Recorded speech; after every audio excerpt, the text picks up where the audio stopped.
Bonjour mes amis, Taureau, un plaisir de se retrouver pour votre tirage de cette deuxième quinzaine de mai. Bon anniversaire à celles et ceux qui sont natifs de la fin du signe. J'espère que vous êtes en pleine forme. Taureau en signe solaire évidemment. Cette vidéo s'adresse à vous aussi si vous êtes Taureau en signe lunaire ou ascendant Taureau.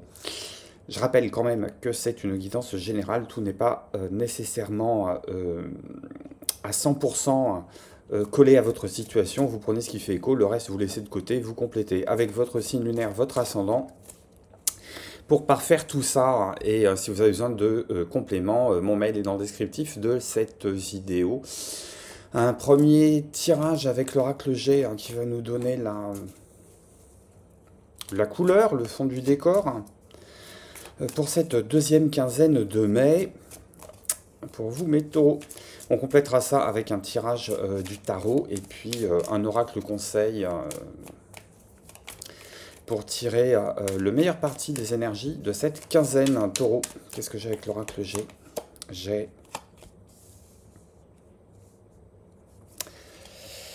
en dos de paquet, j'ai la croix, j'ai l'arrêt de quelque chose, j'ai la mort de quelque chose, j'ai une situation qui cesse, qui a mis peut-être du désordre dans votre vie, du désordre dans votre tête, ou bien qui demande de se concentrer pour faire face à tout ce qui est paperasse, démarche administrative, mettre de l'ordre, ranger les choses, trier les choses. J'ai même envie de dire avec la carte de la croix en dos de paquet, trier le grain de livret, se débarrasser du superflu, garder l'essentiel, s'interroger aussi sur ce qu'est la notion de superflu, la notion d'essentiel. Il y a peut-être besoin de travailler, à prendre de la distance par rapport à une situation qui a pu se dégrader, qui est en train de se dégrader, une situation extérieure, une situation professionnelle, une situation financière, une situation affective, relationnelle, ça peut être aussi une situation intérieure. On est toujours dans ce processus de mue. Alors, j'ai un petit aparté, j'ai reçu quelques mails, parfois même quelques commentaires qui me disent mais t'es gentil Dan, mais c'est toujours la même chose que tu nous racontes d'une semaine sur l'autre, d'un mois sur l'autre. Mais peut-être que y a un message qui se passe sur du long terme, il y a un processus de transformation qui est sur du long terme, qui est axé sur du long terme. On ne peut pas redécouvrir les Amériques tous les 15 jours. Il y a une question que ces transformations sont lentes. Les transformations, ça ne vient pas toujours par le biais d'une catastrophe. C'est quelque chose qui peut être très lent, très tectonique, qui peut s'inscrire sur des années, qui peut s'inscrire sur des décennies. Il y a même des changements de vie qui s'installent sur une moitié de vie, une première moitié de vie, une deuxième moitié de vie. Il y a des gens qui sont dans une stabilité remarquable et qui, après 30 ans, 35 ans, 40 ans de mariage, une fois que les enfants ont grandi, sont élevés, que les petits-enfants sont en route, qu'on est à 6 mois de clôturer sa vie professionnelle et que tout se passe bien visiblement en surface dans le meilleur des mondes, on se rend compte que à l'intérieur tout a changé, on a envie de tout envoyer balader, on n'a pas envie de sacrifier ses mercredis après-midi à garder les chiards, on n'a pas envie d'aller fleurir la tombe de belle-maman un dimanche sur deux, on n'a plus envie, on peut plus voir en peinture ce vieux pavillon qu'on a mis 30 ans à rembourser et sur lequel pourtant on a passé les meilleures années de sa vie, mais au bout d'un moment, on se rend compte que c'est jamais le truc qui va vous piquer un matin au réveil, mais c'est quelque chose de lancinant. On se dit, bah, finalement, je supporte plus ces murs-là, je supporte plus ce pays, je supporte plus cette ville, je supporte plus mes voisins, je supporte plus la pharmacienne, je supporte plus qui que ce soit. J'ai juste envie de changer de monde, juste envie de redémarrer de zéro. Ça vient pas du jour au lendemain. Et sur cette quinzaine, il y a peut-être un travail à faire, un travail de tri, un travail de rangement, un travail de sortir les poubelles aussi. Il y a une question d'aller sortir les poubelles de l'hiver. Je me suis attardé avec vous les taureaux, mais vous savez très bien qu'avec vous, il y en a toujours plus. Hop, qu'est-ce qu'on a en dos de paquet? Chariot, cette d'épée. On est sur du 7, hein. On est sur du mouvement, on est sur de l'interrogation, on est sur une quête de vérité aussi. Ah, le 7, pour moi, c'est le nom de la vérité. 7-7, on est sur du 7 x 11. On est sur un travail de faire remonter à la surface, de faire émerger une forme de vérité profonde, un peu libératrice, qui permettrait évidemment de reprendre les rênes, mais avec une forme de stratégie, avec une forme Soit une forme de stratégie, soit une forme de fourberie. Ça peut être aussi toujours prendre le... Ça peut être aussi fuir une situation.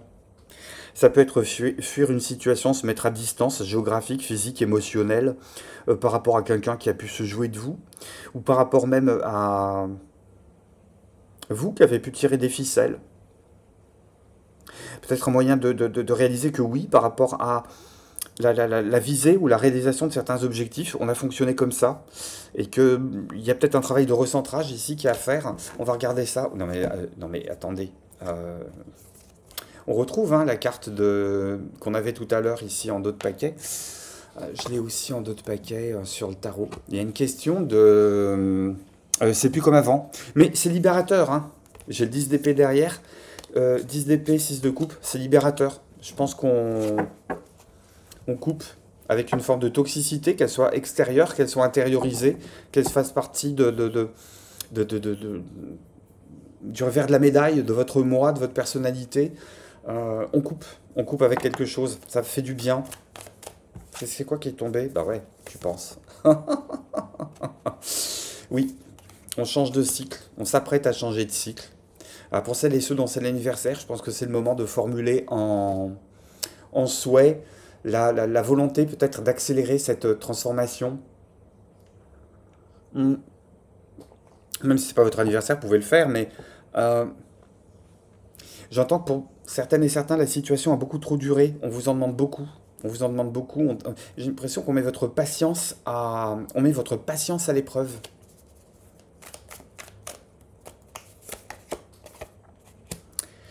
Hop, le monde, valet d'épée, as de denier. Ben oui, vous voyez, la promesse d'un redémarrage, là.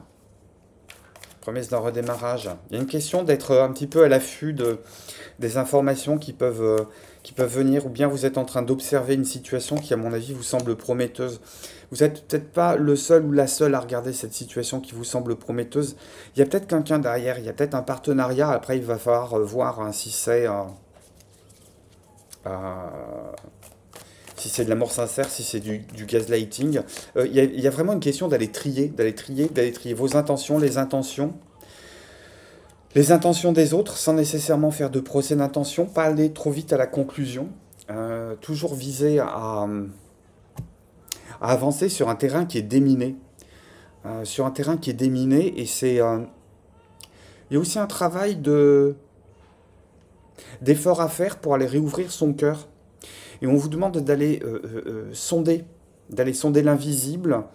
Un premier message, hein, c'est vraiment aller sonder l'invisible pour savoir ce qui vibre avec vous. Non seulement ce qui vibre avec vous, mais ce qui peut changer en termes de vibration avec vous, de vibration en vous, et de regarder en fait qui en face fait diapason, qui en face vous renvoie le bon là, vous permet de vous accorder avec vos projets, avec vos envies, avec des opportunités que vous avez le don de savoir renifler sur cette quinzaine. Autre message que j'entends, on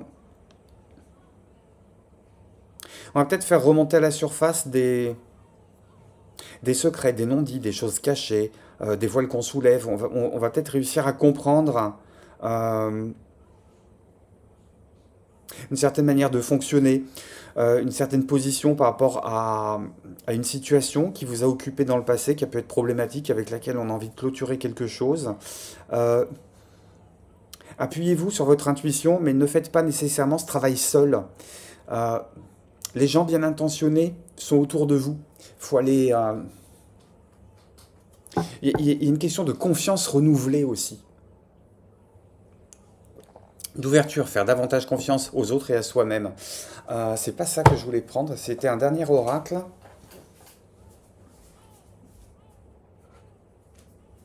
Qui est à 3 km de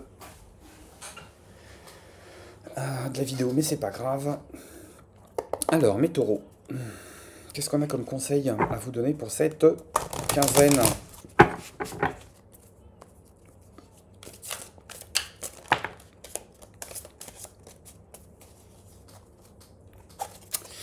Oui.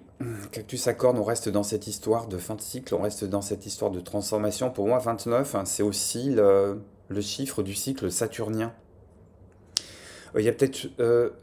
il y a une leçon à retirer de cette période anniversaire, sur une façon de fonctionner, sur ce qui a pu vous structurer, sur ce qui a pu être un peu rigide aussi sur ce qui a pu être challengeant.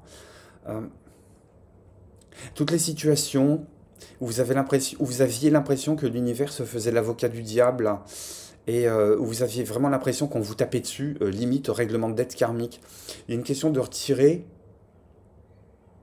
euh, ouais, c'est ça, c'est trier le bon grain de livret, c'est retirer les leçons, euh, c'est trouver une sagesse. C'est trouver une forme de sagesse dans les épreuves que vous avez pu traverser et qui finalement vous ont pas mis à mal. Alors, celles et ceux qui me connaissent savent très bien que j'aime pas ce genre de dicton. Le truc, c'est quoi déjà? Ce qui ne tue pas rend plus fort. Bah non, ce qui tue pas te massacre un peu la gueule, c'est tout. Il y a juste besoin d'un petit peu plus de temps pour se relever. Je suis pas nécessairement sûr que ça rend plus fort, ça transforme. Non, ce qui tue pas, ça fragilise quand même. Faut arrêter de déconner un petit peu avec ce développement perso low cost. S'épanouir grâce à la résilience. Moi, j'ai surtout envie de vous dire, ami Taureau, c'est allez pas surcharger votre carriole, allez pas surcharger votre diligence. Là, vous avez envie d'avancer dans une nouvelle partie de vie, vous avez envie d'avancer dans une nouvelle direction, un nouveau chemin avec des nouveaux compagnons, des nouvelles compagnes, des nouveaux objectifs, un nouveau travail. Euh, Vous chargez pas la mule. Ça sert à rien d'emporter. Emportez pas vos poubelles avec vous. On déménage pas avec ses poubelles. On trie ses poubelles quand on veut déménager. Les meubles qu'on n'a pas envie d'emporter, on les vend, on les met sur le bon coin. On essaye de s'alléger un petit peu la nacelle, ne serait-ce que pour alléger la note du déménageur et diminuer les mètres cubes. L'idée, c'est d'aller voyager léger, c'est de renaître un petit peu léger, c'est s'épanouir grâce à la résilience. C'est difficile, la résilience. La résilience aujourd'hui. Il y a une question aussi avec cette histoire de tri, de regarder ce qui vous arrive, ce qui vous est arrivé, ce qui arrive aux autres, les impacts relationnels avec les bonnes lunettes. C'est-à-dire sans verre déformant. On n'est pas à la foire. L'idée, c'est de regarder ces situations-là avec le plus de netteté possible. Euh, Aujourd'hui, on a l'impression que dès qu'on s'est cassé un ongle, il faut faire preuve de résilience et puis avancer. T'inquiète, le temps finira par passer, par couler ton ongle, il finira par repousser. Euh, non, non, non, c'est pas de la résilience, ça. C'est pas de la résilience, à mon avis, c'est autre chose. C'est quelque chose de beaucoup plus puissant. Mais j'entends avec cette carte qu'il y a vraiment une question d'apprendre à voyager léger, de garder le côté positif des choses, de garder les bons souvenirs aussi. C'est déjà pas mal hein, pour une quinzaine de mai, hein, ce que les cartes vont me dire pour vous, mes amis taureaux. Nous, on se retrouve très vite hein, pour le taroscope de juin. D'ici là, prenez soin de vous, bon courage, très bon anniversaire hein, encore aux natifs et natifs de ce signe, de la fin du signe. Je vous embrasse et je vous dis à très bientôt. Bye bye.